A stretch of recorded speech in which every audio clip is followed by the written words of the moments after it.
Hello and welcome to your session, which will be all on Gamergate and identity, which I have talked about a lot. This is one of our biggest sessions, so I am going to try and get through it fairly quickly. There's quite a lot that's going into it, and we'll be discussing on Wednesday. So let's get started with sharing my screen. Current slide, here we go. Oh, there we go. So gamer, identity, fandom and Gamergate. So we'll be continuing on looking at toxicity in the gaming community and gaming identities and why people feel that they need to defend them or police them. The idea of fandom and how that connects in the fandom and how we position for control over fandoms. And then with the case study of Gamergate, which is possibly one of the biggest incidents in gaming fandom, and that kind of defined a generation of toxicity. As ever, I'm Stephanie Farnsworth, and if you have any issues, please do email me at stephanie_farnsworth@sunderland.ac.uk, my details can all be found in the module guide. So I'm going to get started. So this session, we're reflecting on gamer identities and we're learning about the significance of Gamergate within gaming culture. I'm going to apologise now if I need to keep taking a drink. I've had a very long day of lecturing and meetings and my throat is going just a little bit, which will be no surprise to you all because I have a 4-hour lecture with you and I often need drinks throughout that. So it's just to let you know. Just a note as well, first of all, that we'll be looking at various incidents of toxicity and abuse that occurred in relation to video games and wider fandom. Please treat the topic and fellow students with sensitivity and respect, and this particularly applies, of course, to your actual in-person session. Another note is that these slides, I often use them for a shorter module session that I do quite a lot, the same level of yours, just slightly adapted for a different program, a different degree entirely. So if it looks slightly different, it's just because the copy and paste mechanism hasn't worked quite as well. So some of the slides are slightly off with their look. But if there are any issues, then please just let me know. But it should be, so hopefully it should be fine. It's working fine on mine anyways. So ideology, we have to look at ideology because that is what connects us. They are our ideas, it's how we relate to communities and it's what we spread. Linking back to ideas of contagion, what we looked at in the previous session. So our concept of ideology in particular was defined and coined by Destutt de Tracy, and my French is terrible, so I apologise now, in the 1700s to describe the systematic study of science of ideas, not just an individual singular belief that you have, but all of the beliefs around that. For instance, not just that you may believe in free markets as a singular ideology, but that you may not believe in government spending at all. That's a system of ideology. O'Connor and Downing said that in 1995, that ideologies have been associated with strong religious attachments in particular, and often using the phrase religious dogma comes up quite a lot in discussion of ideologies. Williams stated that there is an assumption that ideologies are false and self-serving. There is this idea that there are what we have, our ideology is an implicit bias, and what it's not actually rooted in fact, and that's the perception of when people have an ideology that they're guided more by their beliefs than evidence, and that's the assumption. Williams also stated that the word system is crucial to delineating ideology, meaning understanding and taking apart the term ideology. Williams further continued that not all ideas or beliefs can be considered as ideology. They have to be within a whole system of power relations, which is Williams's final point, what we look at, which is ideology is centrally concerned with the notion of power between people and groups, which is all that we do. It's all that we're looking at, the power groups have, and we've talked about this within fandoms, the hierarchy of fandoms and fan culture, and that's particularly what we'll be looking at today. Not just how communities exist, they operate, people socialise, but how those communities are arranged in terms of power differentials.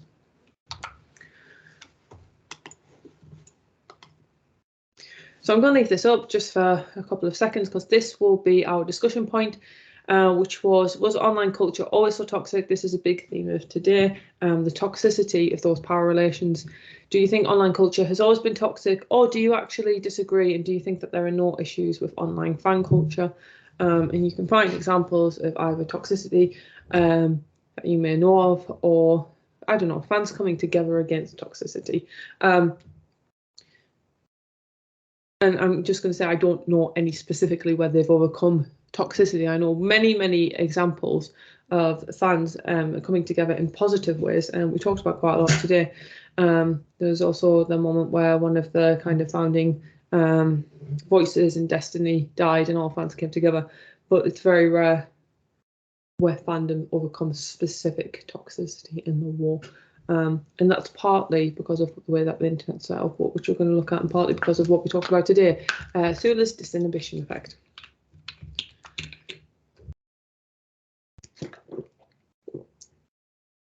So as we're looking at gamer toxicity, there were rumblings that there were going to be issues within fandoms and general toxicity online way back in 2000s. This is before we had a lot of our social media platforms.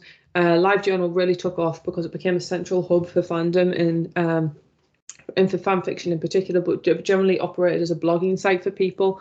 This was great and fantastic because a lot of the websites at the time were kind of janky. They weren't centralized, and it wasn't like the era of WordPress where SEO has been optimized so that you can find things easily now. It was quite difficult to find sites, so LiveJournal really captured that where it was quite easy. It was just one site where you basically searched for the fandom that you wanted and could interact with them. LiveJournal in particular at this time became a popular hub for Harry Potter, it really reaching its heyday in the 90s with the kind of election of Blair, and it was a new kind of culture of digital marketing, and Harry Potter really took off at this time. But it also, LiveJournal also became known as the website for fandom drama, and in particular been the first one to really kind of do this.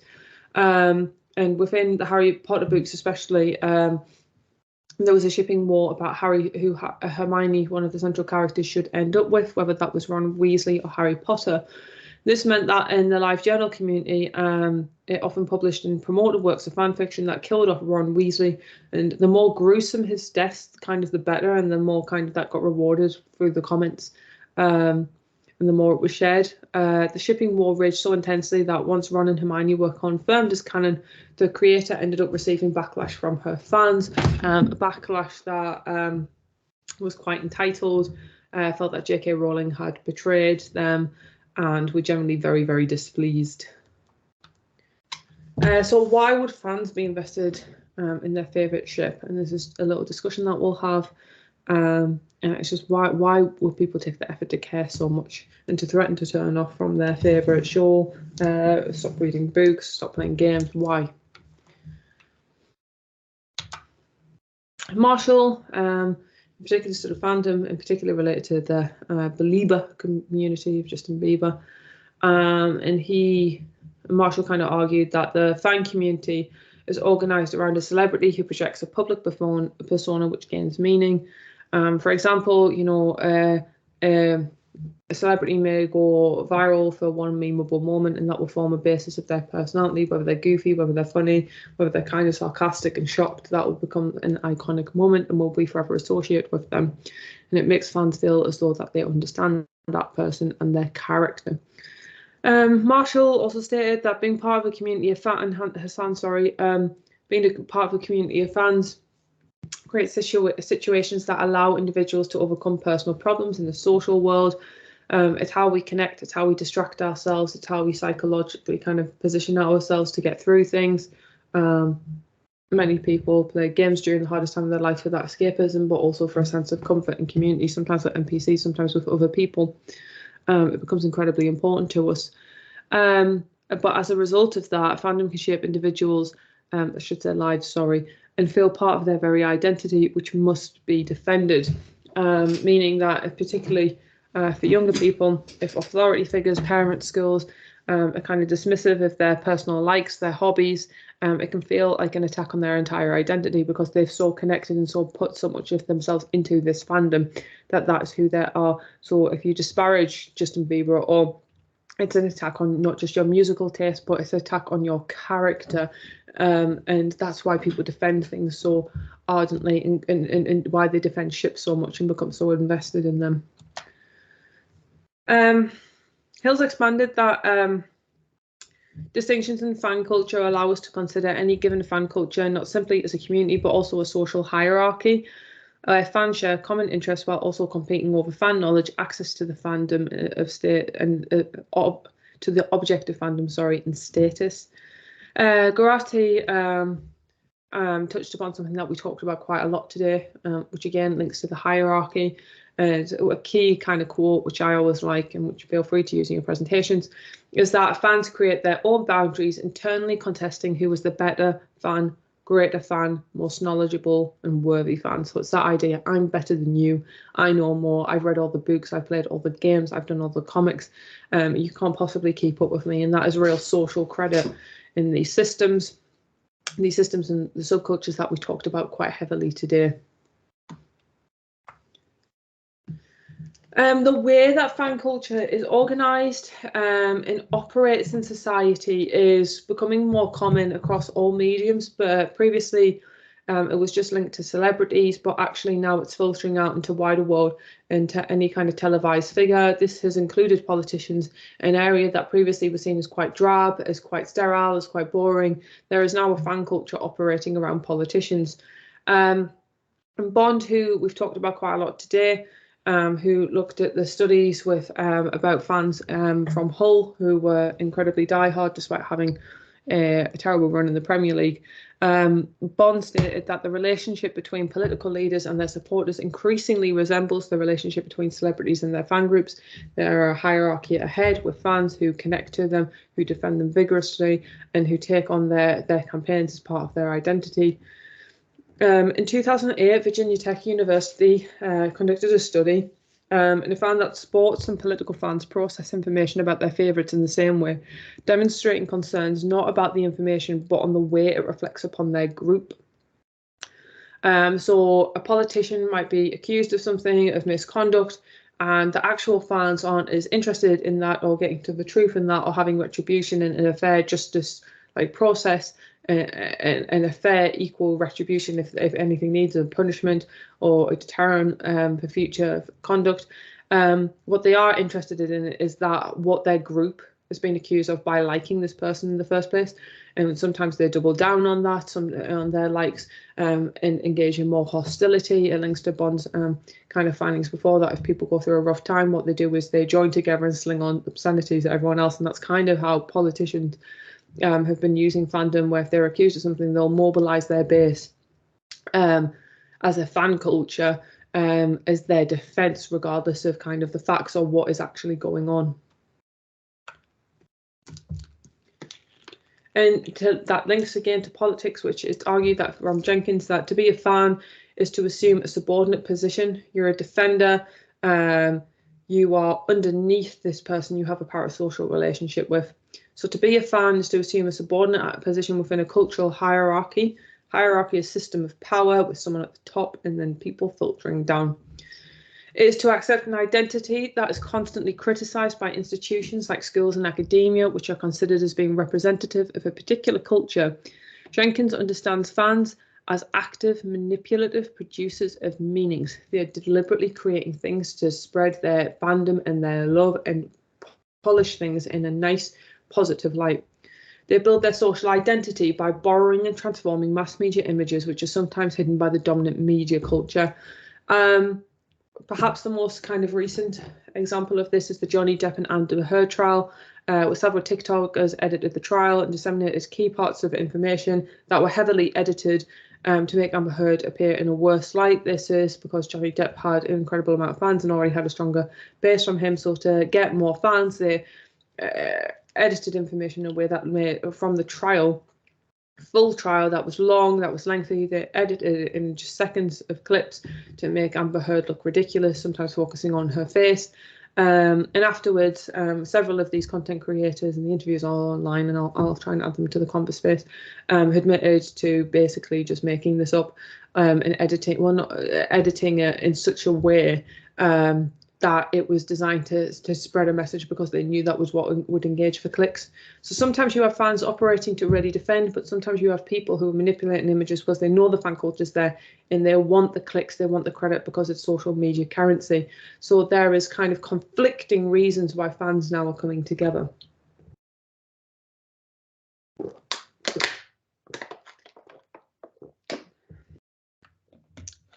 There's a task, and I'm going to leave it up just for about a minute, 30 seconds. which is to choose a figure in the gaming industry, an esports star, streamer, journalist, developer. Hideo Kojima might be one, who made all the Metal Solid Gear games, and Death Stranding is a quite popular developer. Just choose one and look at their social media, their parasocial relationships with fans. Do this by going through their social media, the Twitch stream, chat box, whatever it may be that they interact on, and look at the fans supportive or hostile. Do fans ask for personal information, and do fans ever seem too personal? And I'm just going to leave this up because I like to give you time to prepare for the task in class, and I also like to give you time because you may be collating ideas about who you want to look at, for example. So I'll just leave it up for another 30 seconds.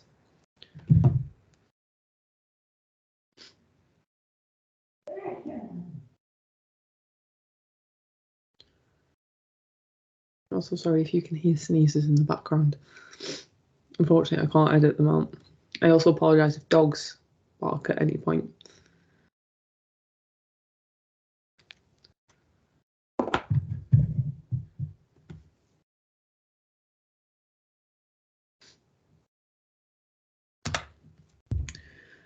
Because of this, and because this has been a real issue of fan interaction, a lot of companies now will come up with guidelines to protect users and themselves from lawsuits.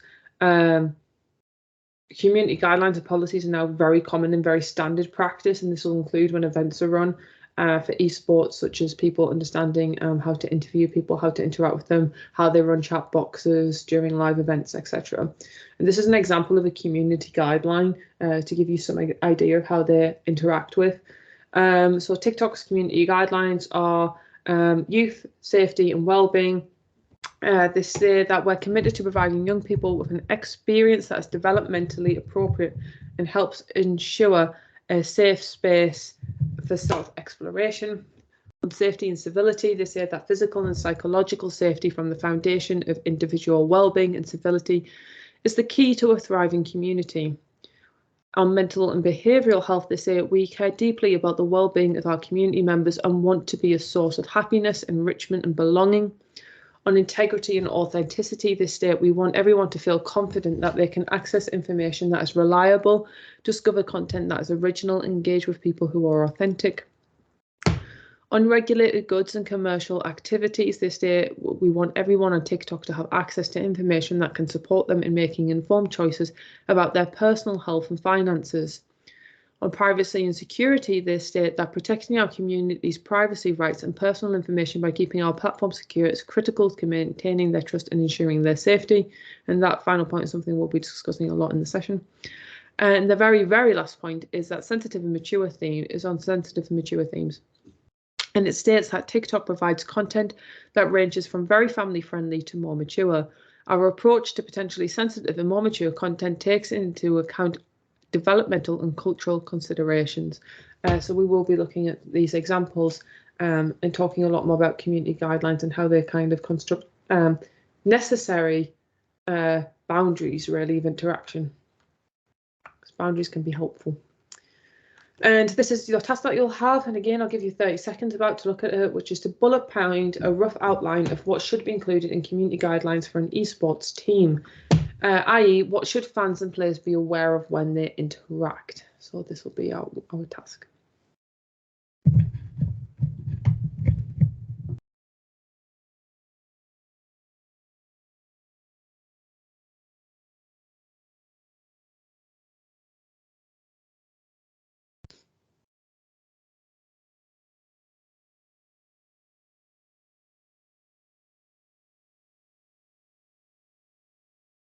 Perfect.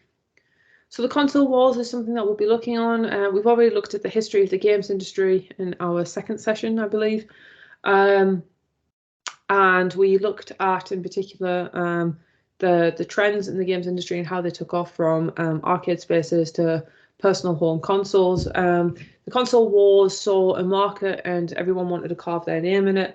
But the console wars really took off with Sony and Microsoft at a time where consoles were dying. Commodore, Atari, Capcom, Sega were either already dead or dying.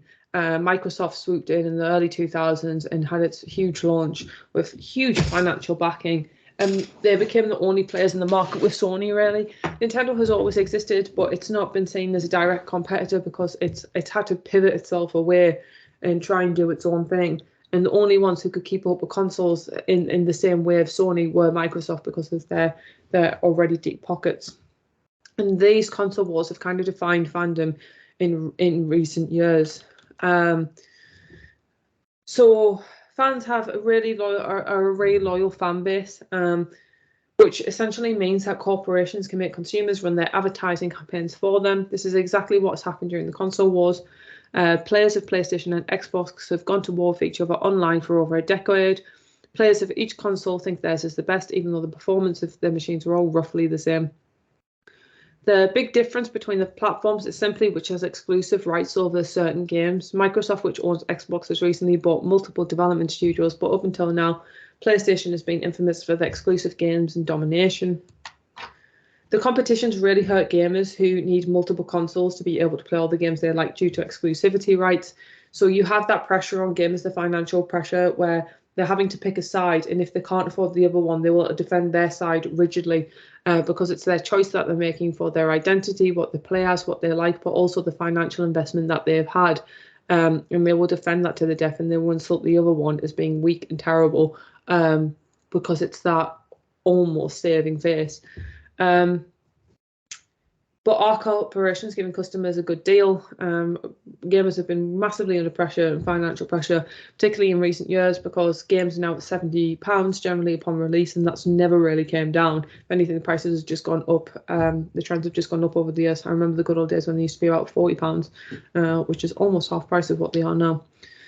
But at the end of the day, and the way that the business operates is that fans are really potential customers to the corporations, no matter how fans see themselves. And that is really important to know when it comes to the political economy, which we talked about in week 2, which is at the end of the day, the issue with the businesses is to make a profit any way they can, and by selling. As fans use media as escapism, and some even made fandom part of their identity, brands saw a marketing opportunity.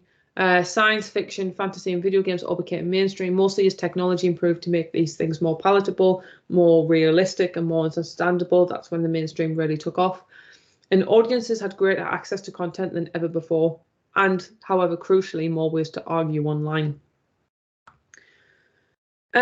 Which leads to kind of the main kind of crux of today. It's video games and that identity, and who are they for?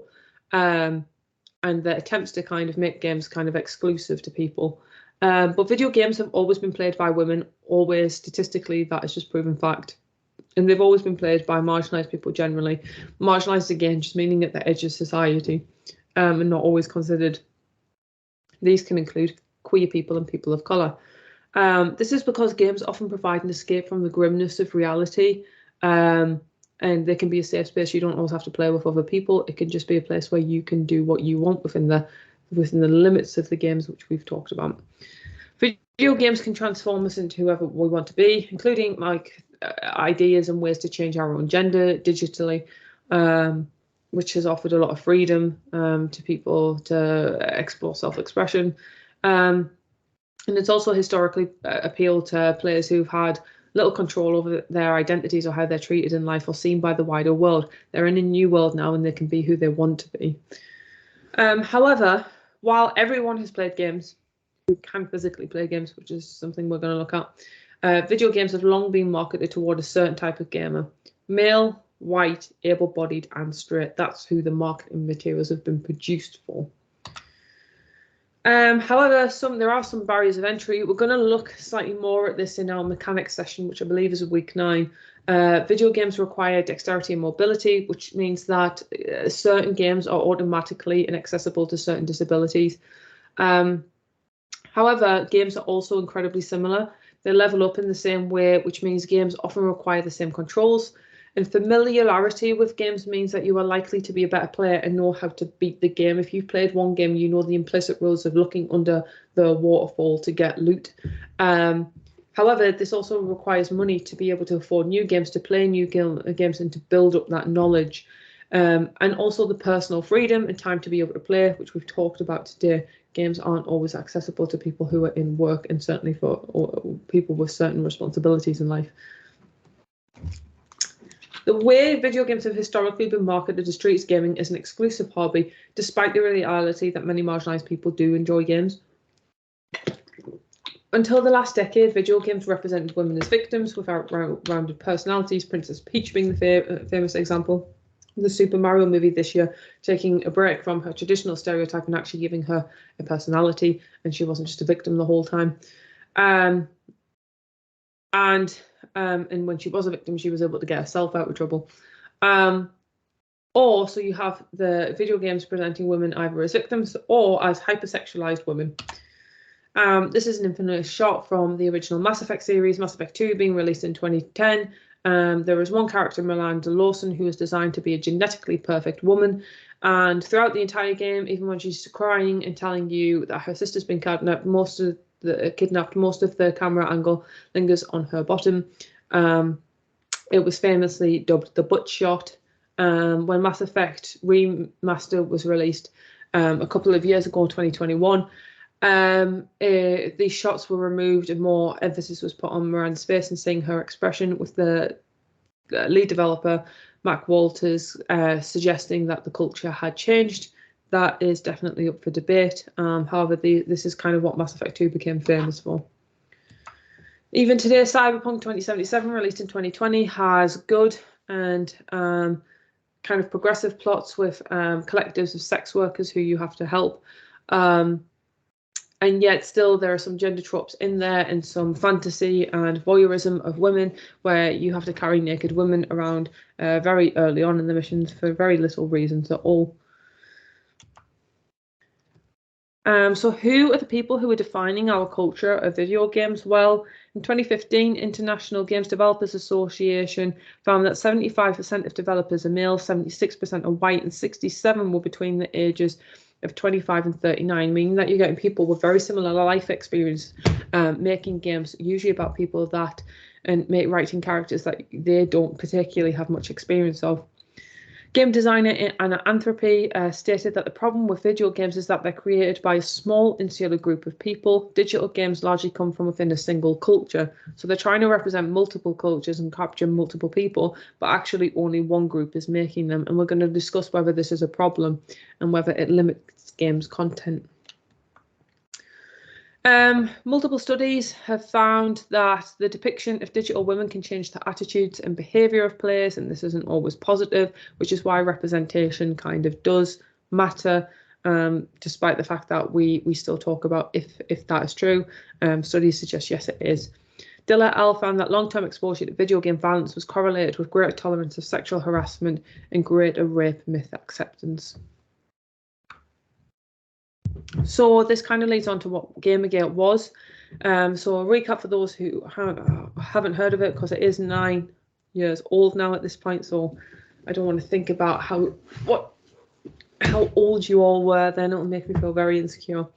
But in 2014, Aaron Gagioni published an unsubstantiated blog post about his ex Zoe Quinn, who is a games developer and writer, claiming without any evidence whatsoever that her alleged personal relationships with other men in the games industry was a sign of corruption, and that she was essentially sleeping with people for good reviews of her games. The blog post sparked a campaign of hatred against Quinn, who received countless death threats from gamers claiming that Quinn used sexual relationships to advance her career. This was really the beginning of Gamergate. What happened next had very little to do with ethics, despite the claims that it was about ethics, because the gamers in support of harassing Quinn defended their position, stating that they were concerned with the ethics of games journalism, but she was bombarded with abuse, and even if you have an ethical concern, you don't express it by sending rape or death threats to people. The hatred, however, was not reserved for Quinn, and Gamergate became a movement that targeted all outspoken feminists for harassment. This included leaking personal details online, including addresses, and this became known as a form of doxing. In particular, women of colour and queer women faced harassment. Social media platforms were ill-equipped to crack down on the hate campaign, and police and politicians were slow to take Gamergate seriously, despite victims being sent letters written in blood and dead animals. Because it was related to gamers in particular, they didn't really see it or understand what online harassment was during this era, and because it was in particular linked to game, and it wasn't seen as a serious kind of pastime or hobby, and therefore the threats were taken less seriously. Gamergate was a coordinated campaign across multiple online spaces that had serious offline repercussions. Twitter, Facebook, and obscure image and messaging boards such as 4chan and 8chan, they were obscure at the time, were used by misogynistic gamers to coordinate their online attacks and encouraged a culture of toxicity. What started under the pretext of ethical concerns quickly grew into a movement determined to shut women and marginalised people out of gaming, as some gamers insisted that their spaces had been overtaken by social justice warriors. And that's something that we're going to look at as well. Who are gamers? What is their identity? And this consistent and persistent idea that our spaces are being invaded, even by other gamers who identify as gamers, just like we do. And it's this idea that we are constantly under threats from very loaded terms such as invasion.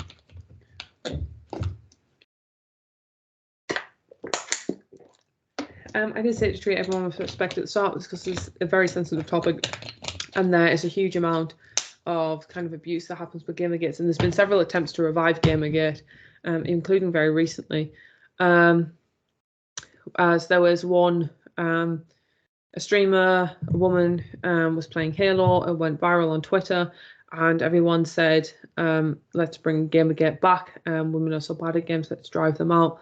And this was quote tweeted thousands of times, and the responses were truly vile. So it's still an ongoing thing even 9 years later.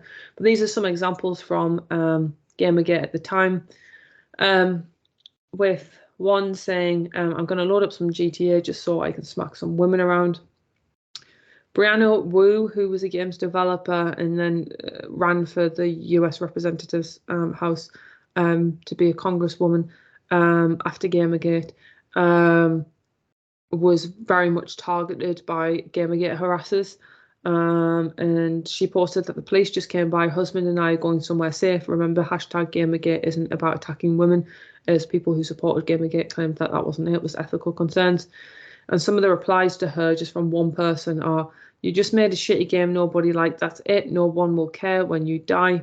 I hope your last moments alive on this earth, you did nothing worthwhile with your life. If you have any kids, they're going to die too. I don't give a fuck. They'll grow up to be feminists anyway. This was retweeted. And then your mutilated corpse will be on the front page of Jezebel tomorrow, and there isn't jack shit you can do about it. There was a lot of loaded imagery around corpses and bodies at this time as well. It was a very disturbing time to be online. It was just not particularly nice. A feminist frequency who has been tweeted, who we'll look at, in particular made feminist videos partly on games but just generally on pop culture, and they were tweeted that the main reason why all the harass to women, Gamergaters don't always type properly, all the harass to women is because of all the dumb feminist bitches who want to be superior, hope you die raped. And even people who questioning whether Gamergate is about feminism and that shouldn't be referred to as a feminist issue, say, how the fuck did you make this about feminism? And then promptly call someone a dumb bitch, which is a misogynistic insult. There was also racism involved, someone calling someone an Arab bitch, which is absolutely disgusting. And that's also further proof that not just women were targeted, but marginalised women, if they had different identities, were also at risk of abuse. Gamers even grounded a flight with a Sony exec on board, claiming that there were explosives on the plane. And Anita Sarkeesian was behind Feminist Frequency and created a video series looking at representation of women in video games.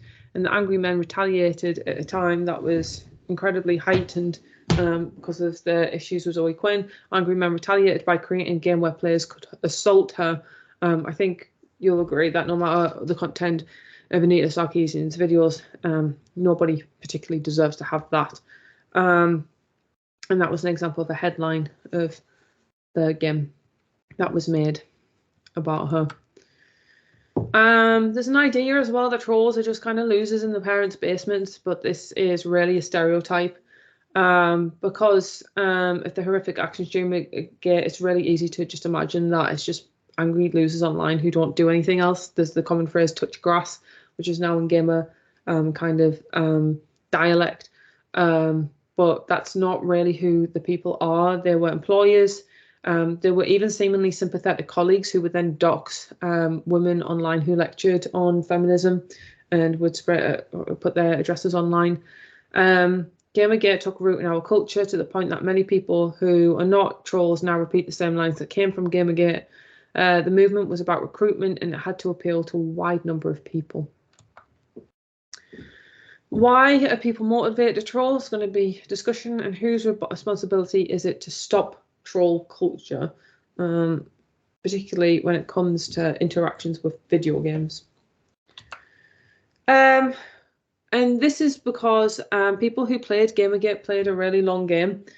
They used insecurities about societal progress and tapped into underlying prejudice to make even liberal people be concerned about the direction society was taking by being more inclusive.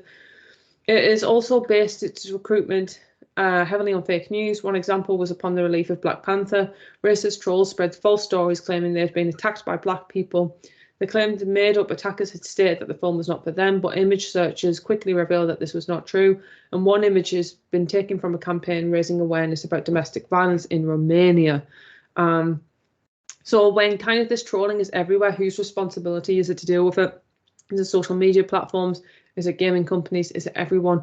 Do we need a centralized kind of law of the internet?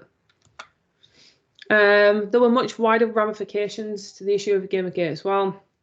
Steve Bannon, who became a key advisor under Donald Trump when he was president, founded the far-right publication Breitbart. In his time at the publication was spent building the profiles of far-right figures, including leading supporter of Gamergate, Milo Yiannopoulos, whose career subsequently tanked after he revealed attraction to young boys. Bannon eventually became an advisor to Donald Trump and was seen as a key figure in his presidential victory. Alt-right publications, as they branded themselves, like Breitbart, claimed that mainstream news was overrun with liberalism and could not be trusted. The same tactics used by far-right gamers on platforms such as YouTube. Gamergaters and the new alt-right shared many of the same values and tactics. So has there been change at all since this horrendous movement? Gamergate highlighted how unprepared social media platforms were to deal with coordinated hate campaigns. Some platforms have made attempts since to crack down on hate on their platforms, but others, such as 8chan, have stood by the defence of freedom of speech. However, major platforms are still slow to tackle hatred on their websites, while certain figures such as Tommy Robinson have been banned from Twitter. The platform also allowed Donald Trump to incite hatred throughout his 4-year presidency and only banned his account after the Capitol Hill riots, also known as the January insurrection. In 2018, Slate, a magazine publication, found that many white supremacist groups existed on popular platform Discord, which many gamers know because many gamers interact with it.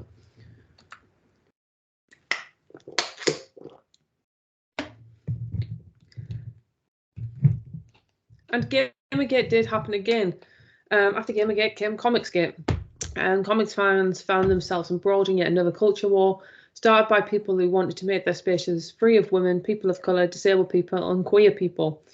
On his YouTube channel, Richard Mayer identifies people in the comics industry he thinks act unethically, which has encouraged his viewers to then target them for harassment. In one video, Mayer called an editor at Marvel a cum dumpster. When one bookstore refused to sell his books due to his associations with Comicsgate, the owners received threats of violence from fans online. So it's this idea that there's a figure, popular, who has a hierarchy underneath him, fans in a subordinate position, as Jenkins stated, and then utilising that power to make them target someone deliberately. Comicsgate has also infested the film industry. Its trolls online attacked Black Panther for its diversity in Captain Marvel. Trolls attempted to gain support by claiming that actress Brie Larson, the lead in Captain Marvel, hated men, when she did not say any such thing. Cancel culture often comes up a lot in relation to the idea of Gamergates and calls out. It's the idea that a person of some status says something prejudiced, they will lose that status. is a term that is in particular, but not only, the right-wing use, often to manufacture a sense of victimhood when their views go unchallenged, or to partake in what's known as the culture war. However, cancel culture largely doesn't exist. It happens sometimes, but mostly not. The people who get cancelled often do something incredibly taboo, like Mario Yiannopoulos talking about his attraction to children, or there's huge evidence, or sometimes they even make a comeback. C.K. Lewis was a comedian who exposed himself multiple times, waited a year and then did an apology tour. Jimmy Carr made Holocaust jokes in a Netflix special and still being interviewed and still being platformed. There's quite a lot that is happening around Kevin Spacey, still seems to be floating about.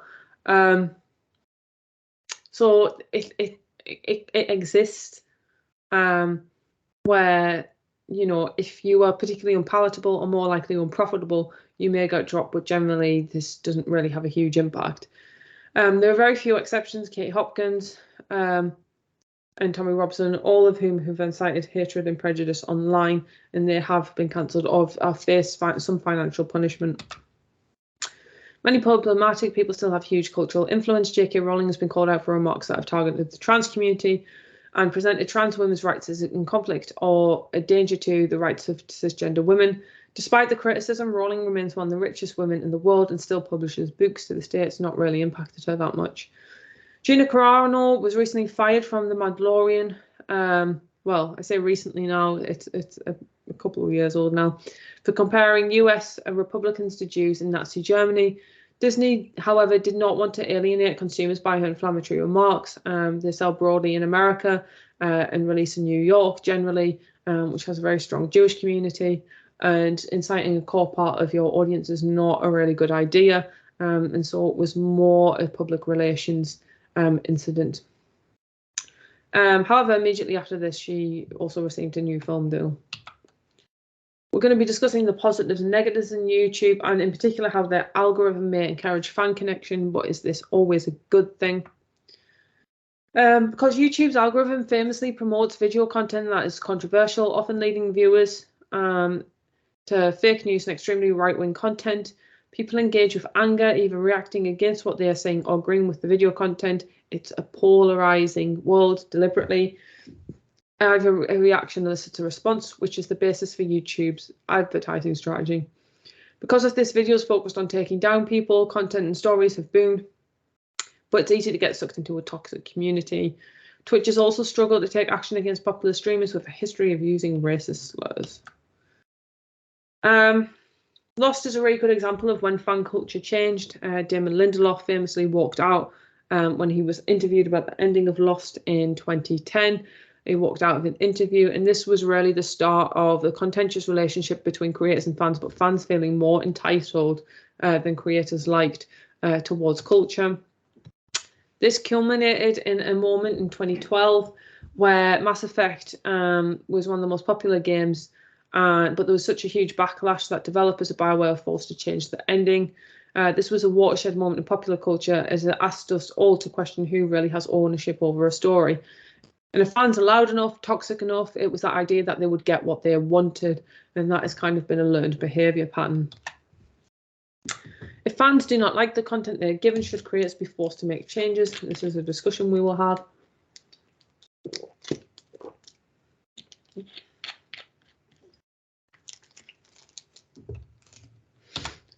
And can you think, this is what you'll have to get evidence for, of any instances where creators have received abuse from fans? And I'll get you to look into this, and I'll just leave this up for 10 seconds or so you can have a look and think.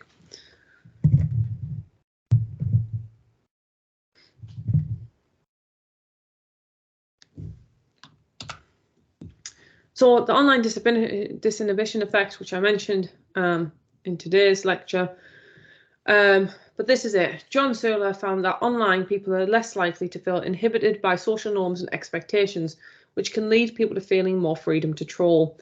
Ironically, the idea that everyone partakes discussions as equals online has backfired, because marginalised people do have more opportunities to have the same content, which is positive. However, the flip side is that many unqualified gamers, without experience of the industry or lived experience of marginalised identity, feel that their points of view are as valid as women or other marginalised people who do make video games, or even developers telling fans about the development process and fans saying, no, you're wrong, even though I have little experience of it. Some organisations are taking action, more positive action. I like to look at kind of the groups that come together. And I looked at a non-toxic group today during the lecture. Another one was that in the summer, founded in the summer of 2020, organisations came together, the Anti-Defamation League, the NCAP and the Colour of Change, to launch the Stop Hate for Profit campaign. Several companies jumped on board and refused to advertise on Facebook until the social media platform took action against hate speech on its platform. So we are seeing some companies trying to wrestle with what is going on. Some are completely failing though, and I mentioned Twitch earlier, and that's because their 2021 transparency report showed that less than 15% of Twitch user reports led to enforcement actions. In 2020, there were 13.3 million total responses across the service. Figures suggest Twitch received roughly 3.9 million reports regarding hateful conduct and harassment, including sexual, in 2020. But just 80,000 of them, roughly 2%, received as little as a warning. So while the number may seem big, 80,000, it's 2%. It's a tiny fraction of the people who use that platform. This is another thing, and I'll just leave it up for 10 seconds. What actions do you think individual fans could take to tackle abuse and hatred in their fandoms? And do you think it's their responsibility?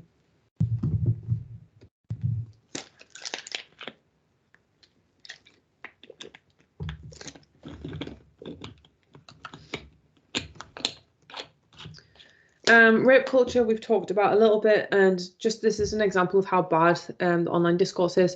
And we talked about this today, that gamer culture has kind of changed acceptable standards.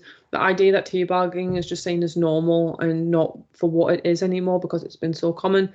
Well, Paul C found that the term rape is omnipresent throughout the discussion around games, popping up almost any time certain players either win or lose in spectacular, sometimes even ordinary fashion.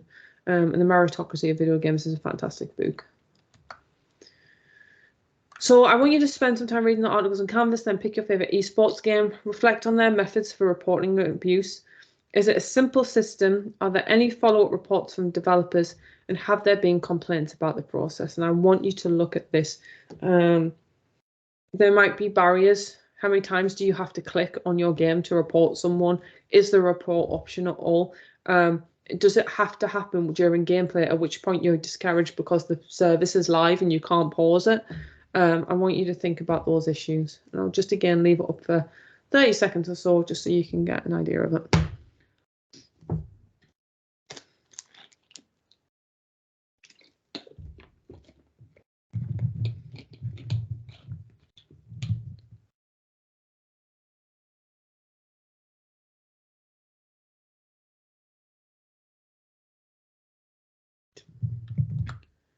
This is another task that we're going to look about. Imagine you're on the management team for an esports tournament. How do you ensure a safe space for women? Think about how participants are selected and how the audience might interact with the event. Is there any considerations that should be given? Give another 10 seconds or so you can just kind of process that.